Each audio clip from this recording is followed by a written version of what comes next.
আল্লাহ তাআলা হাসরের ময়দানে এক কদম পাও বাড়াইতে দিবেন, জিন্দেগির প্রতি ইঞ্চির হিসাব হবে।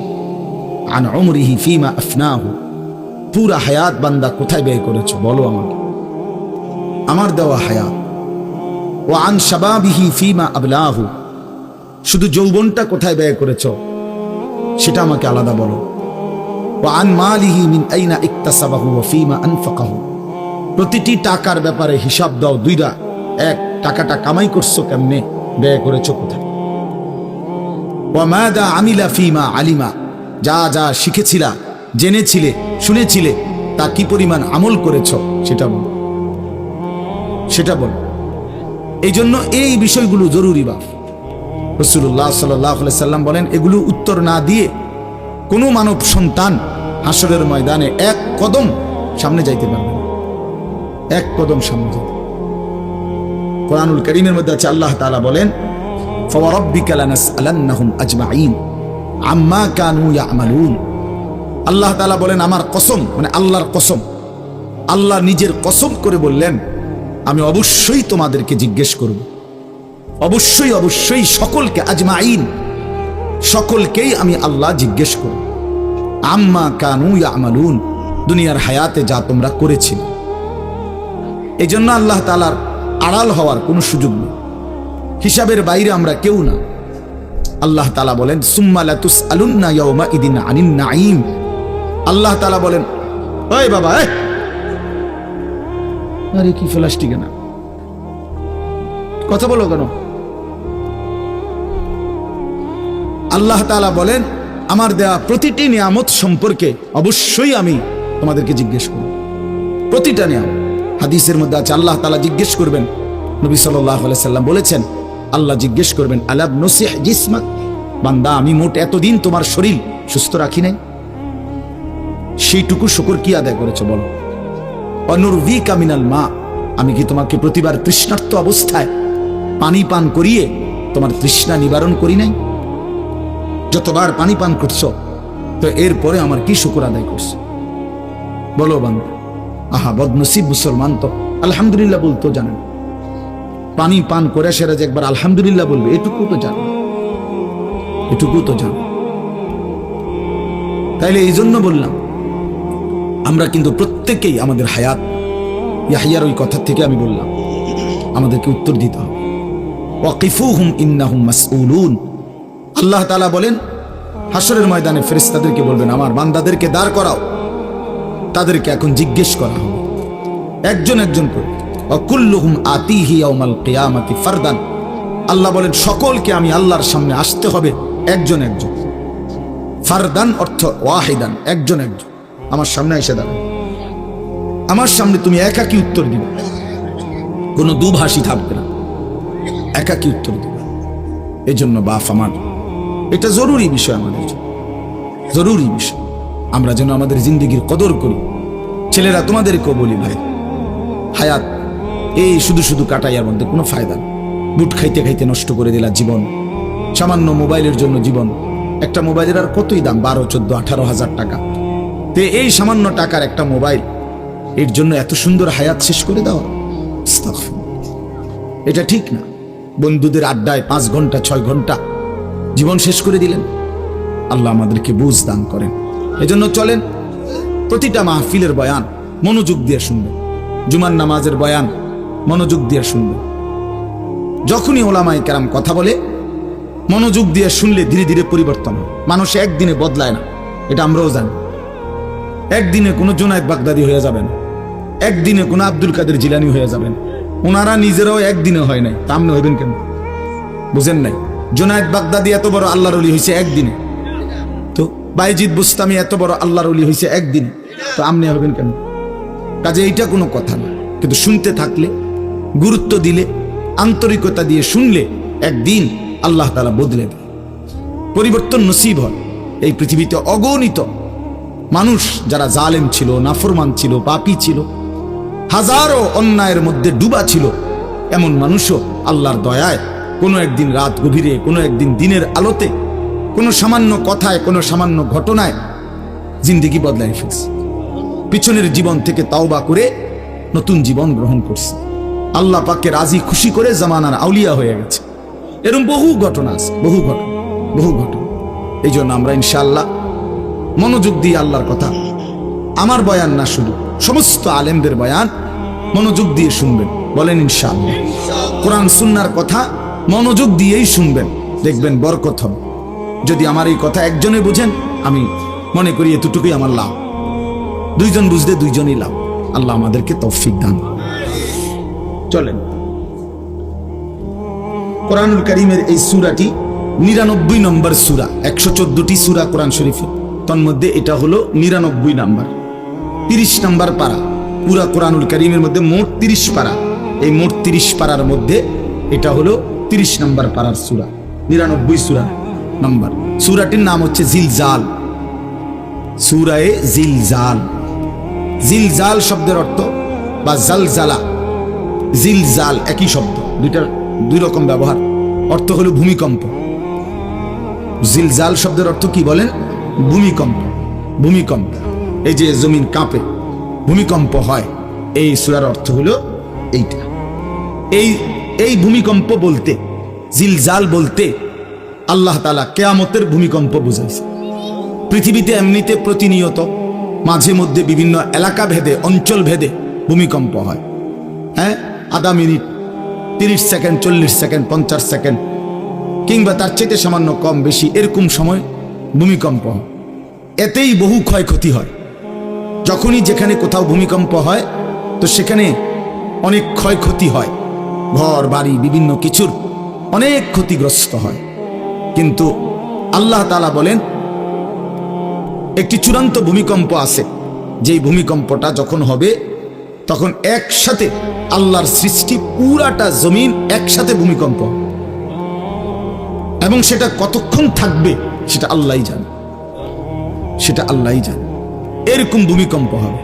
আর সেই ভূমিকম্পটা হলো কিয়ামতের ভূমিকম্প।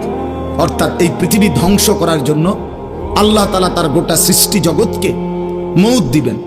মৃত্যু দুই রকমের, একটা হলো ব্যক্তিগত পৃথক একক মৃত্যু, আরেকটা হলো গোটা আলমের মৃত্যু। সবার যখন পৃথক মৃত্যু হয় তো এটারে বলে মউত। আর গোটা পৃথিবীর যখন আল্লাহর সৃষ্টি সবটার যখন একসাথে মৃত্যু হবে সেটারে কয় কিয়ামত।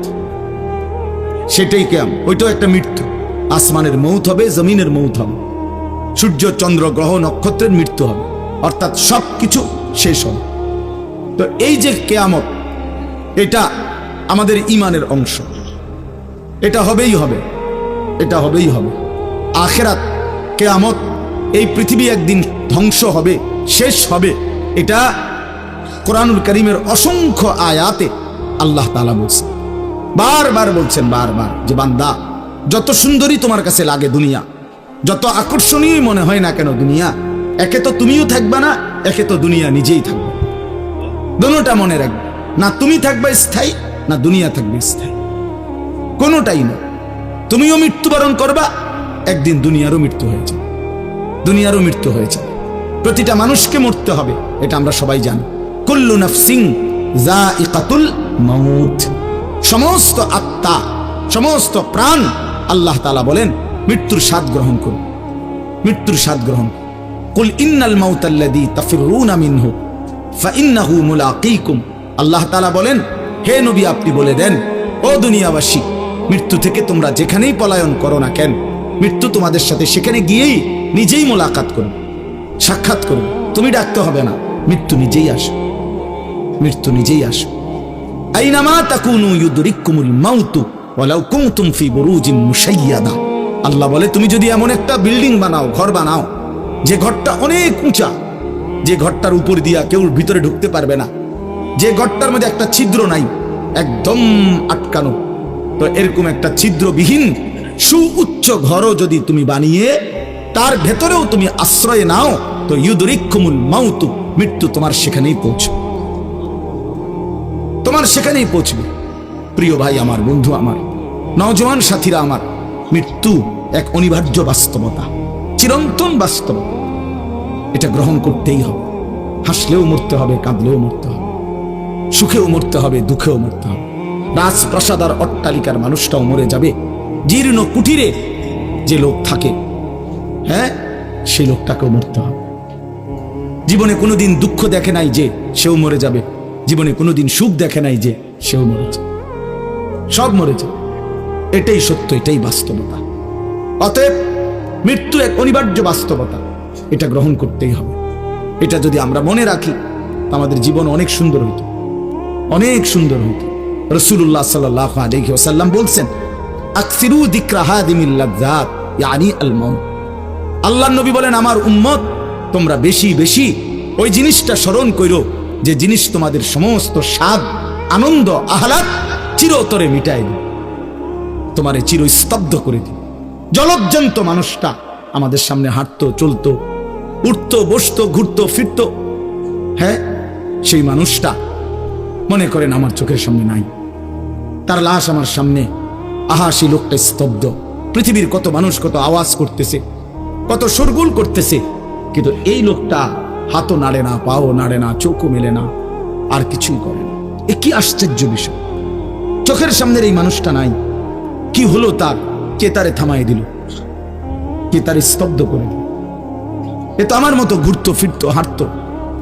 আহ, আমার আব্বারে আমি কত দেখছি, একদিন আমার আব্বা চলে গেলেন। আমার দাদারে আমি কত দেখছি, আমার দাদা একদিন চলে গেল। আমার জ্যাঠারে আমি দেখে আসছি, দোয়া করে আসছি, ফু দিয়ে আসছি। এক সপ্তাহ পরে জ্যাঠা ইন্তেকাল করলেন, আবার এক সপ্তাহ পরে আমি গিয়া জ্যাঠার জানাজা পড়াইছি। এই তো বাস্তবতা। যুবক ভাই, তুমিও মনে রাখো, বয়স্ক বাবা আপনিও মনে রাখেন। হাসান বসরি রহমতুল্লাহ আলাই একজন বড় বুজুর্গ ছিলেন। উনি বলতেন, তিনি যখন কোনো যুবককে দেখতেন আর বয়স্ক দেখতেন, তো তিনি যুবকদেরকে বলতেন, ইয়া মা'শারাশ শাবাব ইন্না যারআ কাদ তুদরিকুহুল আহাতু ক্বাবলা আন ইয়াবলুগা। তিনি উপদেশ দিতেন, হে যুবকগণ শোনো, সব ফুল, সব ফল, সব গাছ চারা পরিপক্ক পাকা পর্যন্ত পৌঁছায় না, তার আগেই অগণিত ফুল, অগণিত ফল, অগণিত চারা গাছ ঝরে যায়, ঝরে যায়। এটা উনি মনে করাইতেন মৃত্যুর কথা। উনি এটা বুঝাইতেন, যুবক তুমি দেখো, একটা আম গাছের মধ্যে যতগুলো মুকুল ধরছে ফুল, সবগুলো আম হয় না। যতগুলো আম ধরছিল ছোট ছোট, সবগুলো বড় পাকা পর্যন্ত যায় না, তার আগেই ঝরে যায়। ঝরেই যায় বেশি, থাইকা যায় অল্প। তার মানে যুবক, কিশোর, তরুণ এই বয়সেই মৃত্যু হয় বেশি, বৃদ্ধ পর্যন্ত পৌঁছে কম। পুরা বাড়িতে অনেক সময় এমন হয় একজনও বয়স্ক লোক নাই, একজনও নাই।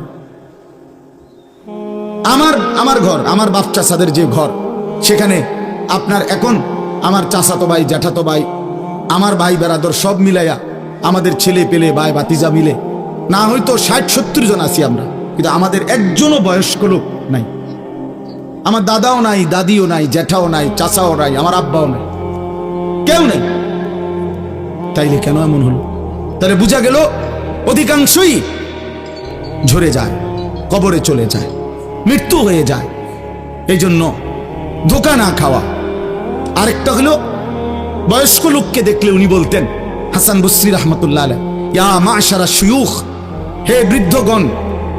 উনি তাদেরকে জিজ্ঞাসা করতেন যে, মা ইউনতাজারু বিসসারআ ইযা বালাগা, যখন কোনো ফসল পাইকা যায় তখন আর বাকি থাকে কি?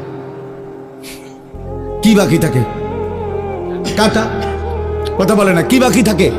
ক্বালু আল হাসাদ, বা কাটাটা বাকি থাকে, পাইকা তো গেছে। তার মানে আপনারা পাইকা তো গেছেন, বয়স তো হয়েই গেছে, আর শুধু মৃত্যুটা বাকি, আর শুধু মৃত্যুটা বাকি। তাইলে যুবককে বলতেন, তুমি ভেবো না তুমি বৃদ্ধ হবা, কারণ অসংখ্য ফুল তো আগেই ঝরে যায়, অসংখ্য ফল তো আগেই ঝরে যায়, অসংখ্য গাছ তো আগেই ঝরে যায়। আবার বৃদ্ধকে বলতেন যে আপনার তো আর কিছুই বাকি নাই, আপনি তো পাইকেই গেছেন, এখন শুধু কাটা, কবর, মৃত্যু ছাড়া আর বাকিটা কি? তাহলে মৃত্যু ভুলে না যাওয়া, মউত ভুলে না যাওয়া। রাসূলুল্লাহ সাল্লাল্লাহু আলাইহি ওয়াসাল্লাম বলেন, কাফা বিল মাউতে ওয়াইজান। নবীজি বলেন, কোন মানুষ যদি মৃত্যুর কথা স্মরণ করে, তার ওয়াজের জন্য, নসিহতের জন্য এটাই যথেষ্ট, এটাই যথেষ্ট। আমরা কিতাবে পড়ছি, হযরত ওমর রাদিয়াল্লাহু তাআলা আনহু, এত বড় সাহাবী, উনি বলতেন কুল্লা ইয়াউমিন ইউকালু মাতা ফুলান মাতা ফুলান ওয়ালা বুদ্দা মিন ইয়াউমিন ইউকালু মাতা উমর। তিনি বলতেন, হায় শোনো, প্রতিদিন ঘোষণা হয় আজ অমুকের মৃত্যু হলো, অমুকের মৃত্যু হলো, অমুকের মৃত্যু হলো। অচিরেই একদিন ঘোষণা হবে আজ ওমরের মৃত্যু হলো, আজ ওমরের মৃত্যু হলো। উনি বলেন এই ঘোষণা শুনবে খুব দ্রুত একদিন। এই জন্য বাপ, এই আমাদের ব্যক্তিগতভাবে প্রতিনিয়ত মৃত্যু হচ্ছে, ঠিক এভাবে আমরা তো মরছি, একদিন এই গোটা আলমের মৃত্যু হবে, একদিন এই গোটা সৃষ্টিটাই আল্লাহ তাআলা গুটায় ফেলবে। আচ্ছা, কি আশ্চর্য কথা, এটা কি অবাক করা। এক মিনিট যদি কেউ বিবেক দিয়া ভাবে, যারে বলে কি হুজুর, বলেন কি, এত বড় আসমান ভেঙে যাবে, এই সূর্য খসে পড়বে, চাঁদ খসে পড়বে। আল্লাহ তাআলা বলছে ইযা সামাউন ফাতারাত, আসমান ভেঙে যাবে। ওয়া ইদাল কাওয়াকিবুন তাসারাত, তারকারাজি খসে খসে পড়বে।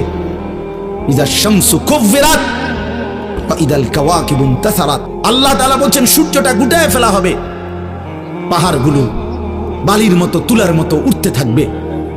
ইদা রাজ্জাতিল আরদু রাজ্জা, এই জমিনের মাটিগুলো রেজা রেজা। এটা কেমন আশ্চর্য বিষয়, এই গোটা আলমের মৃত্যু হবে। আল্লাহ তাআলা কোরআনুল কারীমে বিশ্বাস করেন, অসংখ্যবার এই কথা এটা বলছে, এটা হবেই হবে। ইদা ওয়াকাতিল ওয়াকিআ, আল্লাহ বলেন এই ঘটনাটা ঘটবে। লাইসা লিওয়াকাতিহা কাযিবা, এই ঘটনা মিথ্যা মনে করার মতো কেহ নাই। যেদিন ঘটে যাবে তখন আর কারো কোনো মিথ্যাবাদী আর থাকবে না, অর্থাৎ কেউ আর অস্বীকার করার সুযোগ হবে না। চোখের সামনে, চোখের সামনে কোরআন শরীফে একটা সূরা আছে, সূরা হজ। ওই যে আমরা হজ করি না, এই হজ সূরাটার নাম। এই সূরার শুরুতে আল্লাহ তাআলা এই পৃথিবী ধ্বংসের কিয়ামতের একটা সাংঘাতিক বর্ণনা দিয়েছেন। ওইখানে আছে, আল্লাহ বলেন ইয়া আইয়ুহান নাসু তাকু রাব্বাকুম, হে মানুষ তোমরা আল্লাহকে ভয় করো। আর শুনো, ইন্না জালজালাতাস সাআতি শাইউন আযীম, নিশ্চয়ই কিয়ামতের ভূমিকম্প, জালজালা, এই যে বললাম জিলজাল এবং জালজালা অর্থ ভূমিকম্প। আল্লাহ বলেন কিয়ামতের ভূমিকম্প, ইসরাফিল যখন ফু দিবে, আমার এই পৃথিবী যখন ভাঙতে শুরু করবে, এই সৃষ্টি জগৎ পুরাটা যখন আমি আল্লাহ গুটায় ফেলবো। ওয়াস-সামাওয়াতু মাতবিয়াতুম বিয়ামিনি, আল্লাহ বলেন 7 আসমান আমি আল্লাহ তাআলার হাতের মধ্যে গুটায় ফেলবো, গুটায় ফেলবো। তুমি জানো না আমার ক্ষমতা। কুল্লু মান আলাইহা ফান ওয়া ইয়াবকা ওয়াজহু রাব্বিক, সব শেষ করে দেব আমি, শুধু আমি আল্লাহই থাকবো, শুধু আমি আল্লাহই থাকবো। তো আল্লাহ তাআলা বলেন এই ইসরাফিল ফু দিলেই, শুরু করিলেই জমিনে ভূমিকম্প শুরু হবে। ইন্না জালজালাতাস সাআতি শাইউন আযীম, আল্লাহ বলেন নিশ্চয়ই এই কিয়ামতের ভূমিকম্প এটা শাইউন আযীম, বড়ই ভয়ানক, বড়ই মারাত্মক। কারণ দুনিয়ার ভূমিকম্প এক নাম্বার হলো বর্তমানের ভূমিকম্প, কখনো 30 সেকেন্ড, কখনো 40 সেকেন্ড, কখনো 47 সেকেন্ড, 50 সেকেন্ড, এই সেকেন্ড সেকেন্ড মিনিট 47 মিনিট নি ভূমিকম্প হয়। কথা কর না কেন, 30 মিনিট ভূমিকম্প হয়। 30 মিনিট ভূমিকম্প হইলে আমাদের 14 গোষ্ঠী থাকবে নি। 30 সেকেন্ড 40 সেকেন্ড হয় ভূমিকম্প। এইটুকুতে একে তো সময় সামান্য, দ্বিতীয়ত হলো একসাথে গোটা পৃথিবীতে হয় না, এদিকে হলে ওইদিকে হয় না, এরকম। কিন্তু আল্লাহ তাআলা বলেন ইসরাফিল ফু দিলে যে ভূমিকম্পটা হবে, সেই ভূমিকম্পটা গোটা পৃথিবী একসাথে নাড়ায় দিবে, একসাথে নড়বে। 47 সেকেন্ড না, কতক্ষণ সেটা আল্লাহই জানে। তখন অবস্থা কি হবে, মানুষের আতঙ্ক, এই ভূমিকম্পে আতঙ্ক। হ্যাঁ, আমি একবার চাঁদপুর মাহফিলে ছিলাম, রাত্রে ঘুমাইছি মসজিদের রুমে, ইমাম সাহেবের রুমে। এই সময় ভূমিকম্প আইছে, দরজা খুলে দিছি, দৌড় মসজিদের মাঠে আইছি, দাঁড়াইয়া চাই যে পুরা গ্রামের মানুষ সব আইসা পড়ছে, হই হুল্লোড় চিৎকার, হায় হায়। অথচ সবাই চিৎকার দিতে দিতে ভূমিকম্প শেষ। ভূমিকম্প হয়েছে এই তো অল্প একটু, কিন্তু এটুকুর আতঙ্কেই যা হুজুর পাবলিক বরাবর। কিসের হুজুর আর কিসের পাবলিক, বক্তা শ্রোতা সমান। এই এখন মনে করেন ভূমিকম্প হইলে আমরা সব দিন দৌড়, আমি বুজুর্গি দেখাই বইতাম। হ্যাঁ, আমি একটা বড় হুজুর বেটা প্রধান বক্তা, আমি লড়লে কি মানুষ কি করবো, আপনি কি করবেন আমার সময়, আমার জান নিয়ে টানাটানি। আল্লাহু আকবার। তো এই সামান্য ভূমিকম্প, কিন্তু আল্লাহ তাআলা বলেন ইসরাফিল সিংহা ফু দিলে যে ভূমিকম্প হবে বান্দা, সেটা বড়ই ভয়ানক, সেটা সারা পৃথিবী নড়বে একসাথে। তখন কি হবে মানুষের আতঙ্ক? ইয়াউমা তারাউনাহা তাযহালু কুল্লু মুরদিআতিন আম্মা আরদাত। এই এক নম্বরে আল্লাহ বলেন যে মা তার বাচ্চাটাকে দুধ পান করাইতেছিল, এই কোলের বাচ্চা, দুধের বাচ্চা, আপন মা তার দুধের বাচ্চা ভুলে যাবে, ফেলে দিবে, ছুঁড়ে মারবে, আর মা পাগলের মতো দৌড়ানো শুরু। কোরআন শরীফের আয়াত। ওয়াতাদাউ কুল্লু যাতি হামলিন হামলাহা। এবং আল্লাহ তাআলা বলেন যে মায়ের পেটের বাচ্চা 10 মাস পূর্ণ হয়ে গেছে, আগামী 2 ঘন্টা 5 ঘন্টা পরে বাচ্চাটা এমনিতেই প্রসব হইতো। আল্লাহ তাআলা বলেন ইসরাফিলের ফু দিলে জমিন যখন কাঁপতে শুরু করবে, তো এই গর্ভধারিণী মা, গর্ভবতী নারী পাগলের মতো এভাবে ছুটবে, দৌড়বে, নিজের গর্ভের বাচ্চা নিজে নিজেই পড়ে যাবে।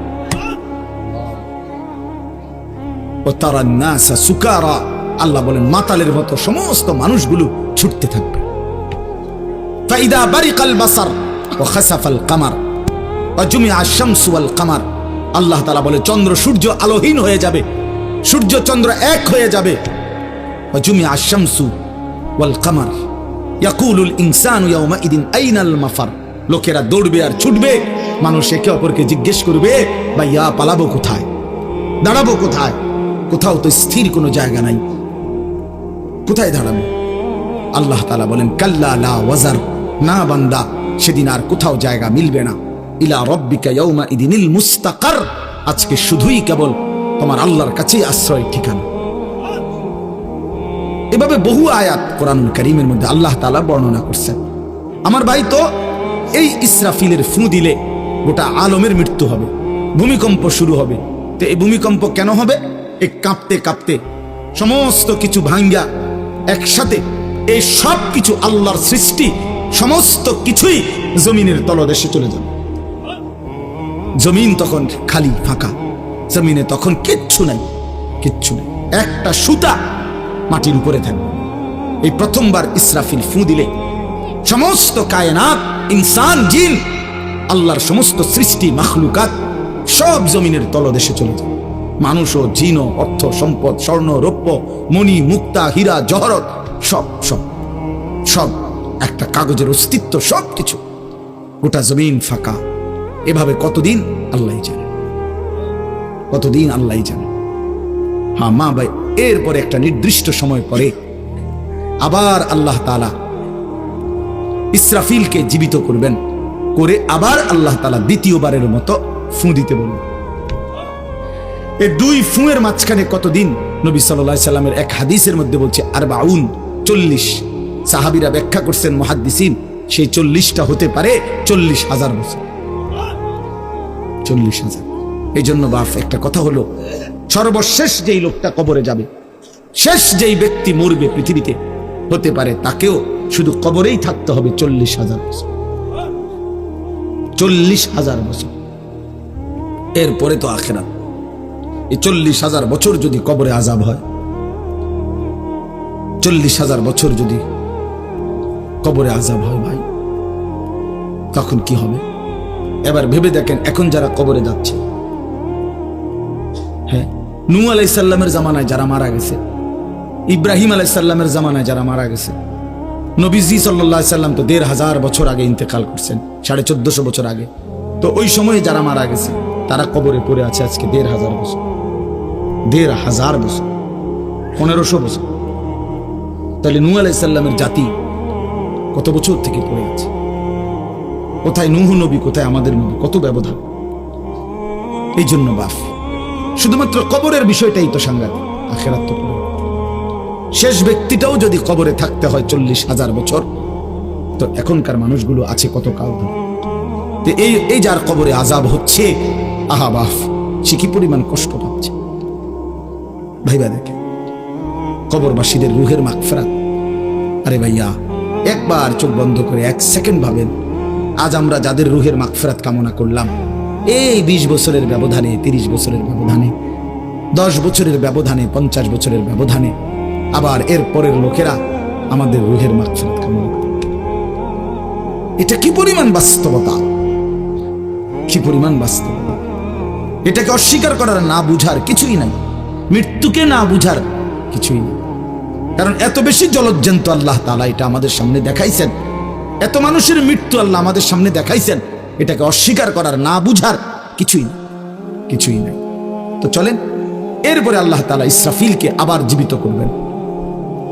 জীবিত করে আল্লাহ তাআলা ইসরাফিল আলাইহিস সালামকে বলবেন, ইসরাফিল আবার তুমি সিংহায় ফু দাও। এইবার যখন সিংহায় ফু দিবে, তখন ইসরাফিল আলাইহিস সালামের এই দ্বিতীয় ফুতে আবার ভূমিকম্প শুরু। আবার কি শুরু হবে? ও মাঝখানে ভাই, ওই ছেলে অপদার্থ, কথা বলো না, হাসাহাসি করো না, কারো কথা বাকি থাকলে, দুষ্টামি বাকি থাকলে উঠে চলে যাও, বাহিরে আলাদা জায়গা আছে। গাফেল সন্তান কোনো কিছুতেই যাকে কোনো আসর করে না। আহা, আপনারা জানেন না, আপনাদের এক এক ছেলের অবস্থা হলো কলিজাটা পাথর হয়ে গেছে, কোনো কিছুই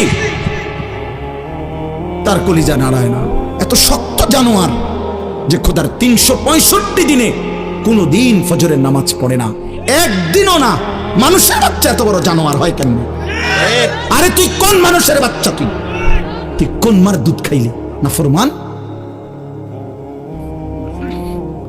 কেমনে মানুষ হইলি? এটা কি ধরনের মানুষ? একদিনও নামাজ পড়ে? ছি ছি ছি ছি ছি! মুসলমানের বাচ্চা এত বড় জানোয়ার হয় কেন? কোনদিন নামাজ পড়ে না, 6 মাসে 9 মাসে কোনদিন বলতে পারবে না নাফরমান কোনদিন 5 ওয়াক্ত নামাজ পড়ছে কিনা। হায় হায়, এত বড় অসভ্য! মায়ের সন্তান হয় কেন? বাবার সন্তান হয় কেন?